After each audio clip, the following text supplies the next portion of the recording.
Yes, right up ahead. This is the place we're looking for. Mm-hmm.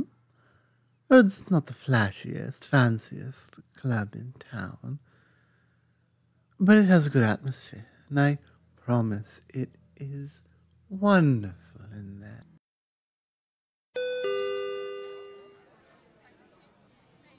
There, you see? Well, it is. It is a club that meets at night. It is my book club, and you're welcome to sit in and join. We have plenty of coffee and snacks, and we can sit down and discuss things and stories and allegories and all manner of such things. You thought I meant. No, that's not really my scene. A lot of people have a lot of fun there, and it's just not for me. It never has been. My, quite the charmer.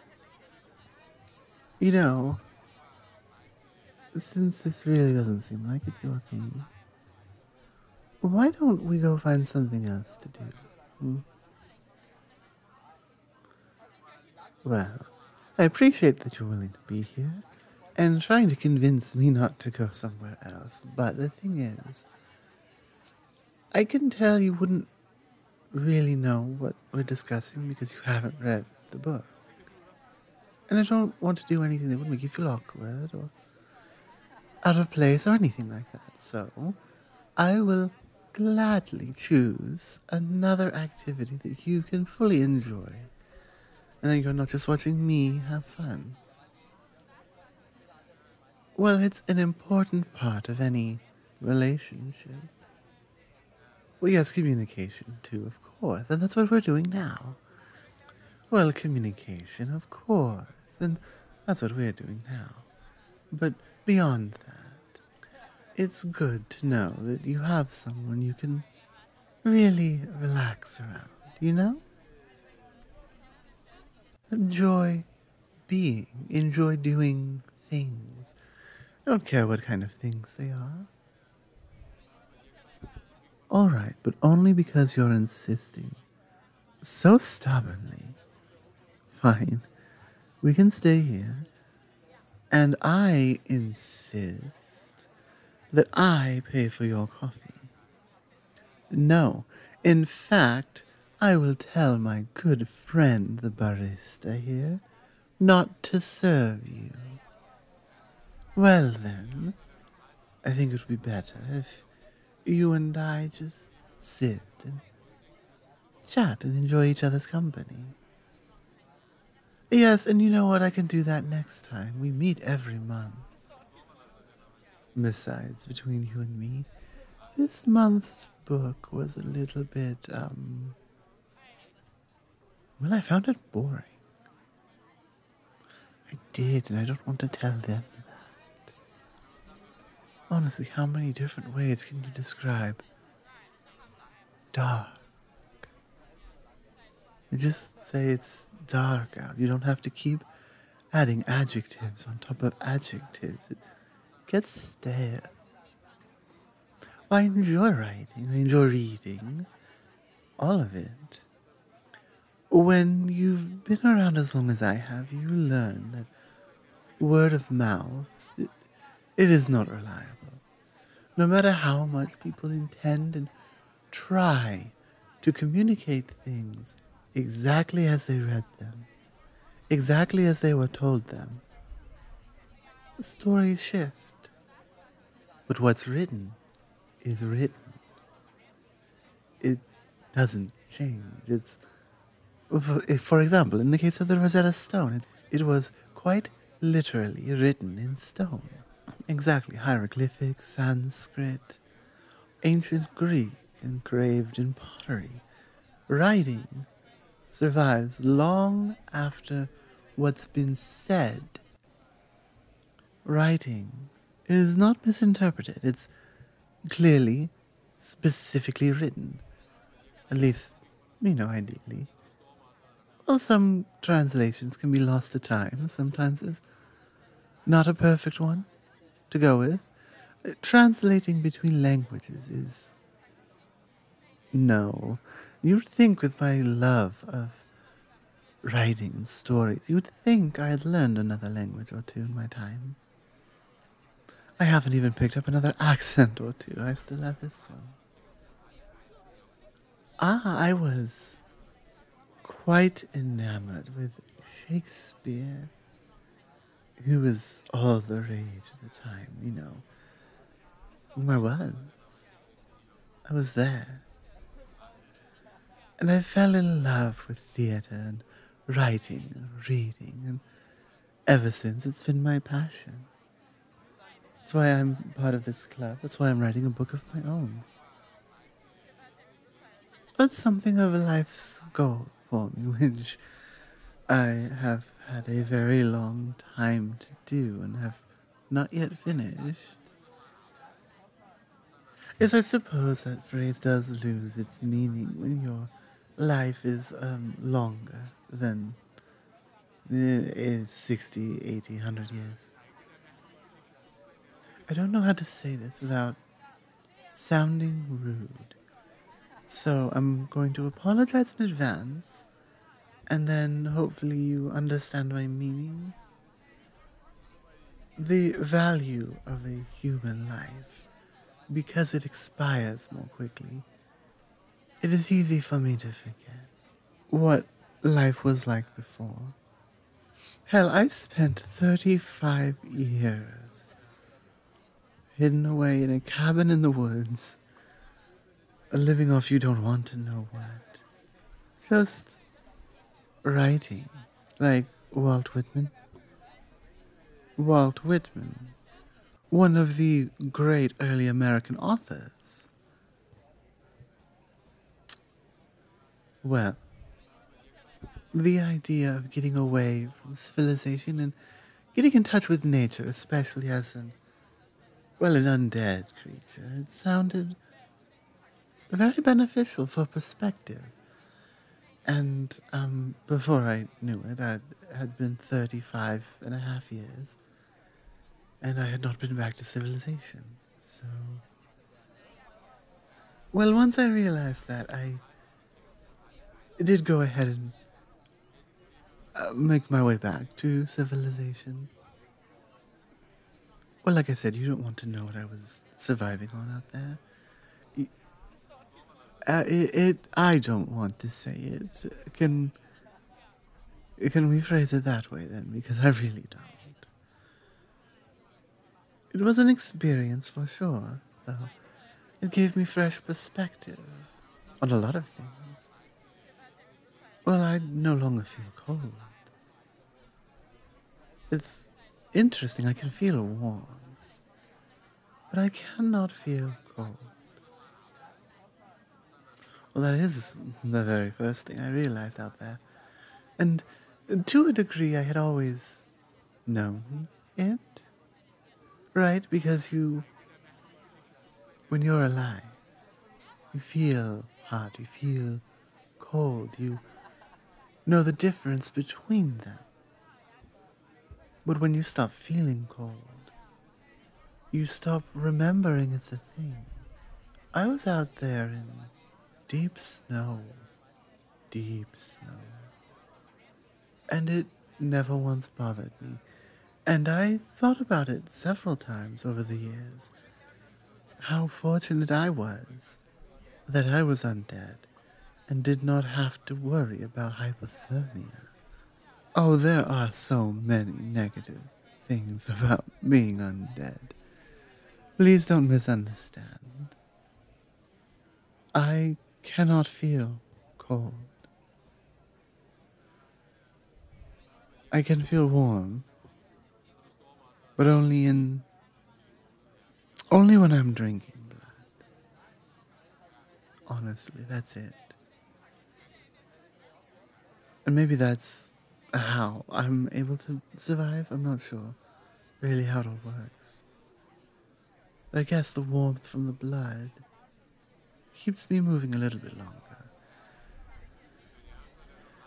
Which, well, I don't need to spend my time tending to crops. Granted, I still did. It attracted the attention of animals that I was able to take advantage of. But the important part here is that I learned a lot about myself in that time. Of course, I'm changing the subject. I don't want to talk about that. When you've had experiences like that, and then you read a book about being a cashier, it just does not resonate with me. And I understand it gets dark after midnight. Of course it does. And the night shift of any company, any job, any organization, even, they have to be prepared for that. It will get dark. We don't need to keep describing it as this ominous midnight shroud. 15 times I was counting. 15 times I used that exact phrase. It was unimaginative. It was stale. It was boring. And I understand that this is a perspective I have after a long and studied history of some of the greatest writers in history. Some of them face to face. No, never Shakespeare. I was never so lucky. I was, however, able to meet the legendary Michael Crichton. Well, perhaps you know the movie adaptation of his work, Jurassic Park. Yes, people are very familiar with the movie. He wrote the novel. Let's just say Hollywood changed a few things to make the movie more commercially acceptable. Well, the owner, John Hammond, he was a smug, self-righteous piece of shit, only in it to make money. The movie portrayed him quite differently. In the movie, well, let's not get into spoiler territory. We don't mind. In the movie, he survives. In the book, he does not. In the book, they don't stop the raptors. In the book, the raptors make it aboard a ferry and make it to the mainland. And it ends on the note that farmers in Central America started noticing certain crops were being devoured by animals they could never find. Strange animals they heard at night. Animals that made odd noises. Basically implying the velociraptors, they made it to the mainland. And the reason they ate those crops, those specific crops, well, the dinosaurs were engineered to be unable to create a critical protein needed for life. Lysine. And just so conveniently, those crops that the farmers were finding ravaged and unable to keep safe, those crops that kept disappearing were incredibly lysine rich. So, yes, it is not the happy ending of the movie. It is much more humanity has meddled with something they should not have, and now there are consequences. But the crowd who's going to read a book is different from the crowd who's going to watch a Hollywood movie. And I don't begrudge directors for making a few adaptations to better suit their medium. It's only right. In their shoes, I would do the same. It's why I also never understood the actors who get reprimanded for ad-lib, for playing into the character more. It adds a level of spontaneity that a writer like myself can never really plan for. And in many cases, it's far better than what we envision. Creating art can be a collaborative experience. No, it really can. You know a lot of, have you heard of Sappho? Less well known than Shakespeare. But her name is where we derive the word sapphic from, a word for women who love other women. Because Sappho wrote poetry about how gorgeous women are, how much she longed to be with a woman as she was expected to be with a man. And because of her writing that has existed for a very long time, longer than even I've been alive, her writing survives and affects the world around us today. Subtly, very subtly. But what more effect can you hope to have on the world hundreds and hundreds and hundreds of years after your death? To have any impact at all after that long? It's miraculous. It's something to be admired. Maybe. Maybe not. I know I keep going in circles about this. Really, think about it. Writing is critical to every single civilization. Writing lets us have an impact on the world long after we're gone. And for someone like me, who's lived a very long life, at least by human standards, you lose touch with that perspective. It's very easy to forget. I accidentally spent 35 years in the woods. You could not do that. You would see yourself aging over the years. You would notice. And yet, because time does not affect me in the same way, I did not. I find this book boring. But what I do not find boring is hearing the perspectives of others about this thing that I believe to be boring. I like to hear their explanations, their reasoning, their understanding. It gives me a perspective that I will never have again. That is why I come to these meetings. Because truth be told, a lot of the books they pick are really kind of shit. They are, but don't tell them I told you that. I'm not in it for the book. It's one more, what's the phrase these days? Notch in my belt.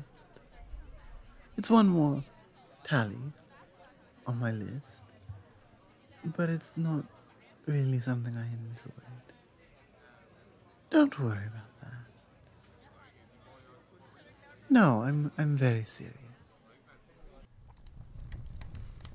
Hello everyone, Star here, and thank you for listening to this video, audio, vadio kind of thing. This is the second part in what I'm calling the Vampire Authors series, and man do I love this character. I don't read as much as I used to. In fact, outside of reading in Discord or reading comments, or I don't read books. Let me put it that way. I don't read books like I used to. I used to devour them. I spent entire summers just inside reading book after book after book after book. And I would even walk up to the public library with a backpack and check out 3, 4, 5 books. I don't remember the limit, but just a bunch of books all at once. And, you know, I'd take them home and power read through them all and take them back and then get more and do it again. And it was a fun time. Of course, I discovered video games, but I do love writing. In fact, I love writing so much. I intentionally practice to have really good handwriting. And you can ask anyone who's actually, you know, seen it. I know Xena will back me up on this. My handwriting is really damn pretty. I'm not out there doing calligraphy, but as far as handwriting goes, yeah, mine's really nice. Because I intentionally practiced. I wanted it to be nice. I wanted it to look good, and I enjoy writing. There's this really satisfying feeling of writing just the perfect S. I can't. It's so rare, you know, getting the. It's like I feel like it's. This feels really nerdy, but writing just the perfect S is like that meme from Emperor's New Groove, you know, Pacha. It's perfect. It's beautiful. I love it. Though I seem to have lost my train of thought, and guess now I've got Cusco stuck in my head. Oh well. I guess I'm gonna go think about Cuscotopia and say goodbye for now, because I can't remember what else I was saying. So, bye. Mwah.